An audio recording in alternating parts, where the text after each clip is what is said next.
All right, we've been talking about this over the last, really for the last year or two here and there regarding New Jersey and the potential for sports gambling, sports betting. John Brennan has covered New Jersey, New York sports biz, gaming, Meadowlands since 2002. Great writer at The Record, also part of USA Today Network. He knows the ins and outs of this.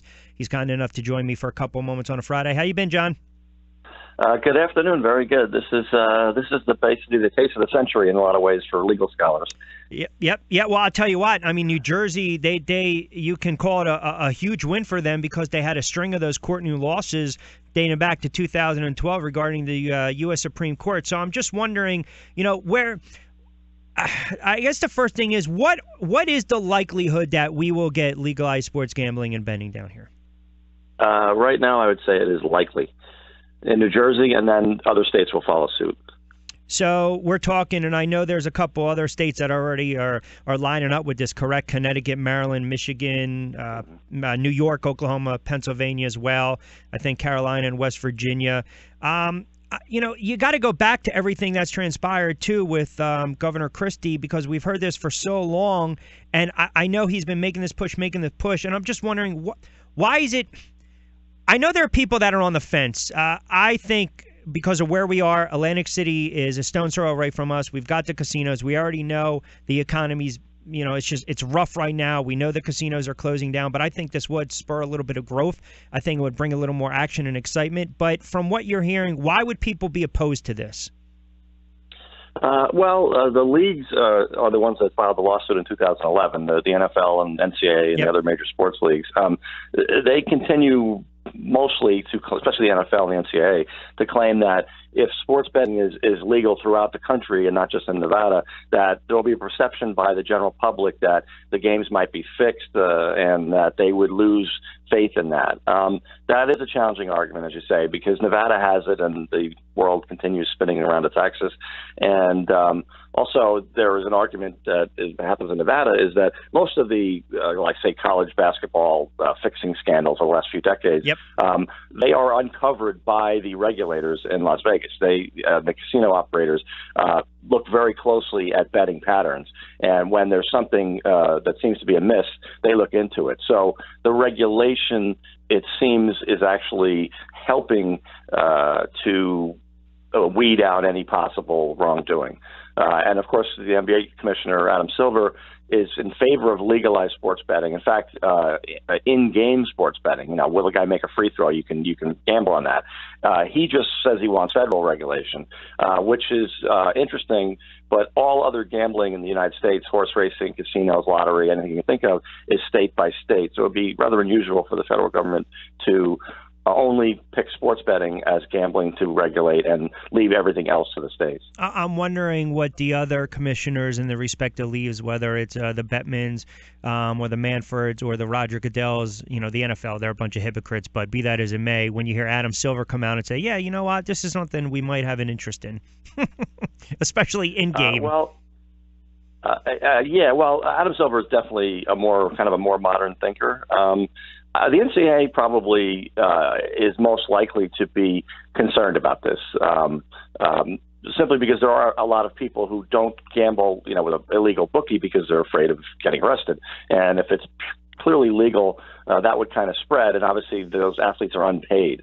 When you're talking about the pro sports leagues, these are multimillionaires, and the idea that somebody is going to be able to afford to bribe them. And of course, they're not individual sports either. So even if you bribe the quarterback per se, you can't guarantee a loss. Yeah, he might throw a couple of bad passes and it's going to hurt his team's chances, but a couple of kickoff returns later and a guy doesn't lose the game after all. So it's a little bit remote in pro sports to think with the money they make now that they could be bribed. Well, and that's the whole issue when everyone was talking about the Raiders moving to Vegas, that there was going to be some type of conspiracies, the players would be in cahoots here and there. And then you look at the NFL with FanDuel and DraftKings.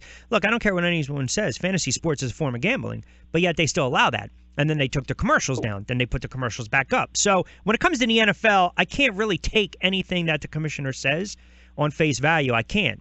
I just think eventually the NFL is going to say, you know what, you're right, it's prevalent. Look at all the money, the millions, billions of dollars that is gambled throughout the season in the Super Bowl. We're just going to legalize everything. Well, there have been, of course, two cases to go to the Third Circuit Court of Appeals, and now the U.S. Supreme Court is going to hear it. And there have been 6 or 7, basically, opinions written by various judges. And in virtually all of them, they point out that this 1992 law that is at the core of this issue, that Nevada can have this and 3 states can have limited, including Delaware, and then nobody else can have it, is very flawed. This was written before the internet. Of course, there's a New Jersey angle to the bill. Senator Bill Bradley, who played for the Knicks, Yep. I talked to him about 5 years ago about why did he sponsor this legislation to make sports betting clearly illegal. And he, to be fair, he wanted it illegal in all 50 states. He was consistent, at least. He told me that after a game at Madison Square Garden in the 1970s, he saw a couple of fans courtside who were unhappy with the result. And he said, guys, we won the game. What's the problem? And they told him, you won, but you didn't cover. And he took great offense at that. He said he didn't want to be compared to a roulette chip. Senator Bradley is a principled, genteel, Yep. Old school Ivy League gentleman, and I understand his point. I mean, I get it, but that's how the legislation was passed. But as I say, given that it's before the internet, and given that you have this odd exception, which has never happened before in constitutional history of the United States, it needs to be addressed. I think supporters and opponents of it recognize that the courts need to, or Congress, maybe better, Congress, need to clarify the situation, including with daily fantasy sports, as you know. Yeah, and I've said this on the air so many times. Listen, no one's driving 2.5 hours to go to Dover Downs to put in a parlay bet. They're just not. Now, I saw what Resorts did. They launched this new online fantasy sports games for players in New Jersey, the fastpick.com. And I'm just wondering, is this something where other casinos, will they follow suit with this?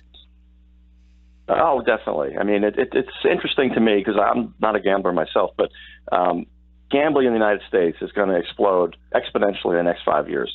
And I've even spoken at panels where I've told people if you're against gambling or the spread of legal gambling, you need to get on your stick. And in fact, I think you're probably too late. Whether it's for better or for worse, and there is going to be better and there's going to be worse. It's going to happen. It basically is happening now. So it's going to move forward. Why is that? And, well, I think part of it is that in Asia and Europe, culturally, they've been doing this. I mean, people in the United Kingdom have been betting on Monmouth Park, New Jersey races, basically in race, like sort of like day trading. They're betting every 10 seconds during a race. They've been doing that with Monmouth Park races for 10 years. Okay, New Jersey, it's legal now. It's the only state where you can also do it. It's not very well known that you can do it. That's going to spread. It's just, I think, let's put it this way: if you ask a millennial, do you think X should be legal?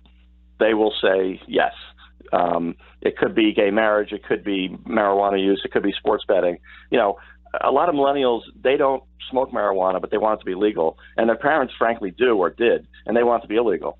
They don't gamble, they gamble less, and they want it to be legal. And yet there are some of their parents who are adults who do gamble, and they want it to still be illegal. So it's a little bit of a contradiction. And the millennials, let's face it, are taking over, and those of us who are baby boomers who don't accept that and embrace it are going to be left behind. It's just how the culture is changing, and there's nothing to stop it. John, got one more for you before I let you get out of here because we're tight on time, and I appreciate it. So you mentioned Monmouth Park, and I'm wondering, I also heard and I read somewhere where Governor Chris Christie expressed optimism that because New Jersey's winning its legal battle on sports betting, they believe that Monmouth Park potentially would be ready to accept bets regarding the NFL inside a week to 10 days.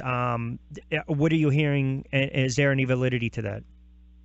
Well, that's true in the sense that William Hill, the British bookmaker, has a sports book set up there. So once it's made legal, but I don't think the case. I don't think you're going to have any NFL betting at Monmouth Park in 2017. Okay. Let's put it that way. If they win, they will win early next year. All right. So you believe the trend is going forward, we all should get ready because everyone's going to be betting a couple shekels left and right, no matter what. It's inevitable. It's inevitable at this point. Wow. It is funny, too, as we close, because, like I said, the NFL makes so much money, and the whole everyone was up in arms because of that move to Vegas. And now it's like, listen, everyone gambles, everyone bets on these games, and they're making money off it regardless. So you're right. It's almost like you got to rip that Band-Aid off all at once and just accept it. There's a school of thought that the NFL isn't really opposed to sports betting. They're opposed to bucking Congress. Yeah, everyone thinks the NFL is the all-powerful entity, and it is very powerful.